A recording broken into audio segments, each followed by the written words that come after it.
Creating your Apple ID will allow you to fully experience using an iPad. You only need one Apple ID and password to have access to all Apple services. There are 3 ways you can set up your Apple ID. Through settings on your device, through the App Store on your device, or on the web on the Apple website. The first way is through settings on your device. If you swipe down, you can search settings, and it will bring you to the screen. Press sign into your iPad on the upper left. You will click on Create Apple ID and enter your first, last name, your birthday, your email address, and you will continue to follow the steps on the screens.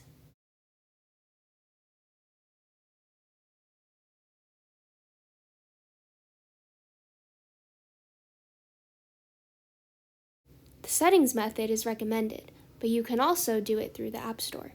So you can press on the upper right, the little person, and follow the steps to create your Apple ID. When it asks for your credit or debit card info, you do not have to input this. Through the website, appleid.apple.com may be efficient if you do not have your iPad on hand. Click Create Your Apple ID on the upper right and follow the instructions.